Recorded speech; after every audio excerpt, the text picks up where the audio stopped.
வணக்கம், எல்லாரும் எப்படி இருக்கிறீங்க? நான் இன்றைக்கு ஸ்ரீலங்கன் ஜெஃப்னா ஸ்டைலில் வெள்ளை பாவக்காய் கறி தான் செய்ய போகிறேன். இந்த வெள்ளை பாவக்காய் எங்களுக்கு டெய்லி கிடைக்காது. சம்மர் டைமில் எங்களுக்கு கொஞ்சம் கிடைக்கிறபடியாக அதிகமாகவே இதை நாங்கள் வேண்டி சமைக்கிறது. இந்த பாவக்காய்க்கு நான் இளநீர் விட்டு சமைக்கிறபடியாக கசப்பு இருக்காது. பாவக்காய் சாப்பிடாதாக்களும் விரும்பி சாப்பிடுவினோம். நான் இந்த பாவக்காய் கறியை மண் சட்டியில் தான் சமைக்க போகிறேன். மண் சட்டியில் பாவக்காய் கறி சமைக்க இன்னும் கொஞ்சம் டேஸ்ட் அதிகமாக இருக்கும். இதுக்கு நாங்கள் கணக்க ஆயில் எல்லாம் விட்டு சமைக்க தேவையில்லை. இதில் நான் 1 டேபிள் ஸ்பூன் அளவுக்கு ஆயில் எடுத்திருக்கிறேன். இந்த ஆயிலை இந்த மண் சட்டிக்குள்ளே விடுவோம். இப்போ நான் எடுத்து வச்ச பாவக்காயை நல்லா சின்னனாக வெட்டி இருக்கிறேன். க்ளீன் பண்ணிவிட்டு இந்த மாதிரி நீளமாக சின்னனாக வெட்டி இருக்கிறேன். இப்போ இந்த பாவக்காயை இந்த சட்டியிலே போடுவோம், எண்ணெய் விட்ட சட்டிக்குள்ளேயே. இந்த பாவக்காய்க்கு சின்ன வெங்காயம் போட்டால் தான் இன்னும் நல்ல டேஸ்ட்டாக இருக்கும். அதுவும் நாங்கள் நிறைய சின்ன வெங்காயம் போட வேணும். இதில் நான் ஒரு 20 சின்ன வெங்காயம் எடுத்து சின்னனாக வெட்டி இருக்கிறேன். 2 பச்சை மிளகாய் எடுத்து அதையும் நீளமாக வெட்டி இருக்கிறேன். பச்சை மிளகாய் உரைப்புக்கு ஏற்ற மாதிரி நீங்கள் போடலாம். பாவக்காய்க்கு வெந்தயமும் தேவை. 3 தேக்கரண்டி அளவுக்கு நான் வெந்தயம் எடுத்திருக்கிறேன். 1 தேக்கரண்டி அளவு பெருஞ்சீரகம், 3 உள்ளி எடுத்து அதையும் சின்னனாக வெட்டி இருக்கிறேன். இந்த பாவக்காய் கறிக்கு முக்கியமானது இளநீர் தான். இந்த இளநீர் நான் போத்திலையோ இல்லை பக்கெட்டிலோ வார இளநியோ எடுக்கல. தேங்காயை உடைச்சி ஃப்ரெஷ்ஷாக எடுத்த இளநீர் தான் இது. இதில் 2 கப் இளநீர் இருக்குது. நீங்கள் கூடுதலாக இளநீர் இருந்தால் அதையே விடலாம், தண்ணி எதுவும் விட தேவையில்லை. இதில் மிளகாய்த்தூள் இருக்குது. 3 டேபிள் ஸ்பூன் அளவுக்கு மிளகாய்த்தூள் நான் எடுத்திருக்கிறேன். நீங்கள் உங்களுக்கு உரைப்புக்கு ஏற்ற அளவுக்கு எடுக்கலாம். இதில் பழப்புளி எடுத்திருக்கிறேன். இது 1 நெல்லிக்காய் சைஸ் அளவு பழப்புளி. அதை நான் கரைச்சி தண்ணியாக எடுத்து அதையும் இதுக்குள்ளேயே விடுறேன். இதில் 1/2 கப் அளவுக்கு நான் தண்ணி விடுறேன். இளநீ கொஞ்சம் பத்தாதபடியாக நான் தண்ணி விடுறேன்.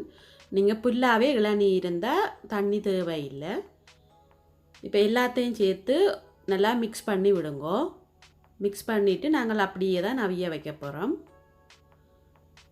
எல்லாம் மிக்ஸ் பண்ணி விட்டால் தான் அவிஞ்சி வேற பாவக்காயில் எல்லாம் சேர்ந்து வரும். இப்போ இதை நான் எல்லாம் சேர்த்து மிக்ஸ் பண்ணி விட்டுட்டேன். ஒரு மூடி போட்டு ஒரு 15 இருந்து 20 நிமிஷம் அப்படியே அவிய விடுவோம். இப்போ இது நல்லா அவிஞ்சு தண்ணியெல்லாம் வற்றி வந்துட்டுது. நாங்கள் விட்ட இளநீ தண்ணியெல்லாம் நல்லா வற்றி வந்துட்டுது. இப்போ இன்னும் ஒருக்கா நல்லா மிக்ஸ் பண்ணி விடுங்கோ. இப்போ இந்த பாவக்காய் கறிக்கு தேவையான அளவு உப்பு போடுவோம். உப்பை நீங்கள் உங்களுக்கு விரும்பிய மாதிரி போடலாம். இந்த பாவக்காய் கறிக்கு தேங்காய் பால் தேவை. இதில் நான் முதலாம் பால் 1/2 கப் எடுத்திருக்கிறேன். முதலாம் பால்னா நாங்கள் தேங்காய் எடுத்து புளிஞ்சு அதில் வர பால் தான் முதலாம் பால். அந்த பால் எடுத்திருக்கிறேன். 1/2 கப் பால் எடுத்திருக்கிறேன். இந்த பாலையும் விட்டு அதோடையே நல்லா மிக்ஸ் பண்ணி விடுங்கோ. இந்த பாவக்காய் கறிக்கெல்லாம் தேங்காய் பால் விட்டால் தான் நல்லா டேஸ்டாகவும் இருக்கும். இதில் 1/4 டீஸ்பூன் அளவுக்கு சுகர் எடுத்திருக்கிறேன், ப்ரௌன் சுகர். இந்த சுகரையும் இதுக்குள்ளே போட்டு மிக்ஸ் பண்ணி விடுங்கோ.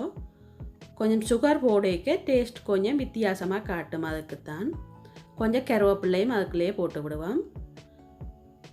போட்டு எல்லாத்தையும் நல்லா திரும்ப ஒருக்கா மிக்ஸ் பண்ணி விடுவோம். மிக்ஸ் பண்ணிவிட்டு திரும்ப ஒருக்கா மூடி போட்டு ஒரு 5 மினிட்ஸ் நீங்கள் அவிய விட்டால் காணும். பால் விட்டால் பிறகு கன நேரம் அவிய விட தேவையில்லை. 5 மினிட்ஸ் அவிஞ்சால் காணும். இப்போ 5 மினிட்ஸ் ஆச்சுது. இந்த பாவக்காய் பாலெல்லாம் சேர்ந்து நல்லா அவிஞ்சு வந்திருக்கு. இப்படி வந்திருக்குன்னு பாருங்கோ. பார்க்கவே ஆசையாக இருக்குது, அழகாக இருக்குது, நல்ல கலராயும். இப்போ எங்கள்கிட்ட யாழ்ப்பாணத்து முறையில் செய்த வெள்ளை பாவக்காய் கறி ரெடி ஆகிட்டுது. இதை நீங்கள் சூடாகவே சாப்பாடோடு வச்சு சாப்பிடலாம். நல்ல டேஸ்டாகவும் இருக்கும். இந்த பாவக்காய் கறி உங்களுக்கு பிடிச்சிருந்தா என்னுடைய வீடியோவுக்கு லைக் பண்ணுங்க, ஷேர் பண்ணுங்க, கமெண்ட்ஸ் பண்ணுங்க. புதுசாக பார்க்குறீங்களா இருந்தால் மறக்காமல் என்னுடைய சேனலை சப்ஸ்கிரைப் பண்ணிடுங்க. கூடவே அந்த பெல் பட்டனையும் கிளிக் பண்ணினா தான் நான் புதுசாக வீடியோ போடும்போது உங்களுக்கு நோட்டிஃபிகேஷன் வரும். நன்றி, வணக்கம்.